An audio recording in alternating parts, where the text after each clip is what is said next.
So basically during your time in prison, right, you did a lot of self-reflecting. There's really not much hope to look forward to. I look at the older prisoners around me, they were like a mirror to me.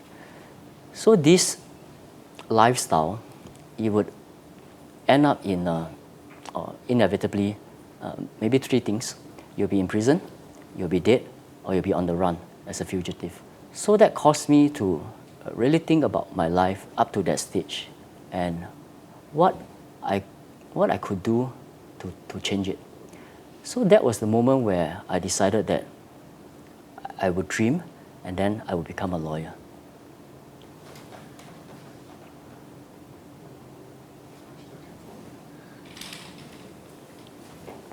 So you look at the later, quite short. I think there will be two cameras. Some short and then one. Just look at the interviewer, Yeah, right? correct. Okay, right, okay.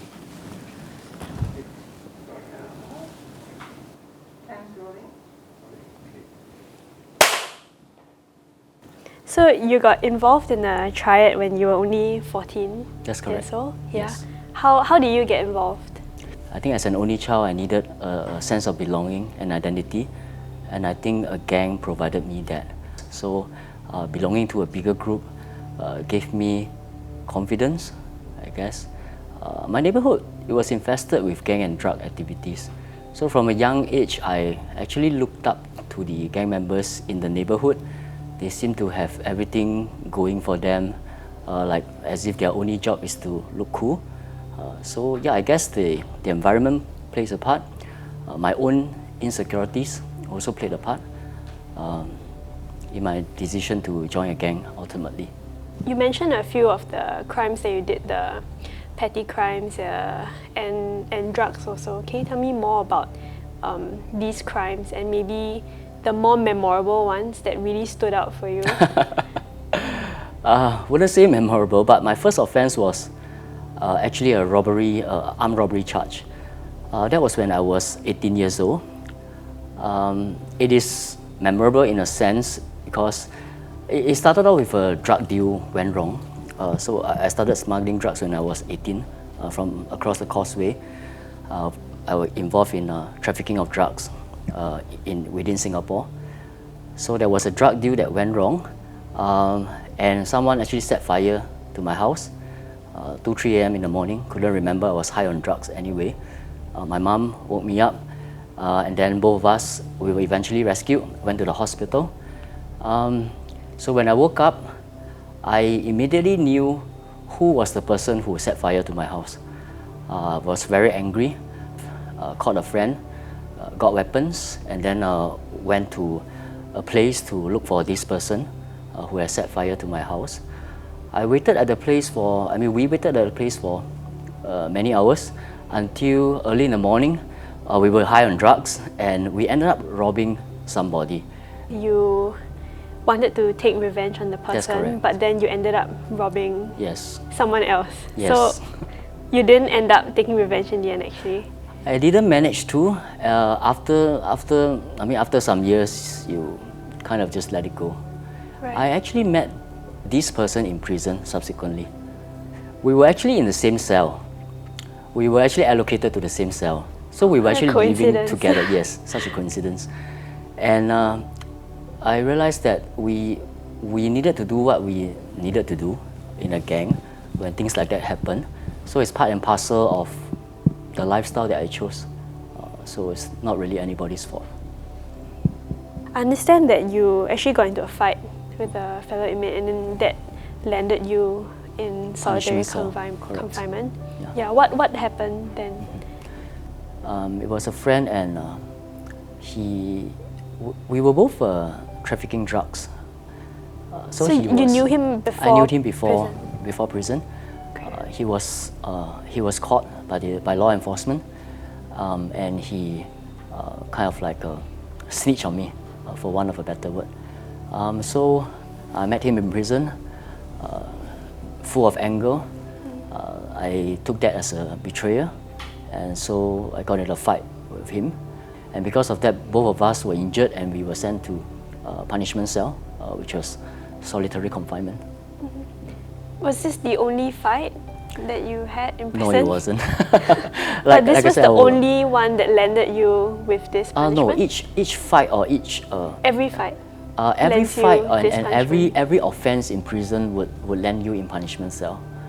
I was probably in punishment cell at least 6 times throughout my prison stay. Six times, okay. And Because you could be put in a punishment cell for even things like exercising in a dormitory. So it's not always the major things like fights, for disobeying prison officers' instructions, things like that, having contrabands.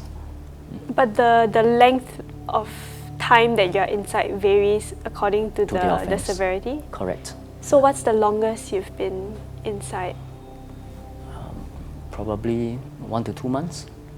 1 to 2 months completely by yourself. Correct. You will be in punishment cell until your matter has been investigated and you are given a sentence.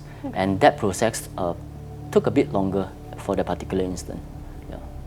And when you're in solitary confinement, right?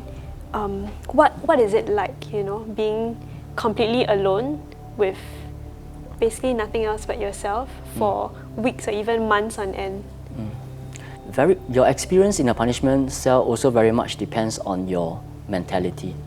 When I was in punishment cell, when I was younger in a reformatory, I took that as a badge of honor. I didn't really change me a bit, wasn't really affected by it. But later on, when I was in maximum security, I was a bit more mature after that, and I got really depressed. Honestly, I felt like even if I were to disappear, no one would really care. And were there any other thoughts you had maybe regarding your family or your friends, maybe even outside? Each time I went to prison, someone close to me passed away, and invariably I wouldn't be able to meet them for the last time and to say goodbye. When I was in maximum security, my grandmother passed away. I was very close to her. I just felt very sad that someone who loved me, cared for me, just passed away, and I didn't get a chance to really do anything at all. Do you have any regrets in that sense? Do you regret doing things that way?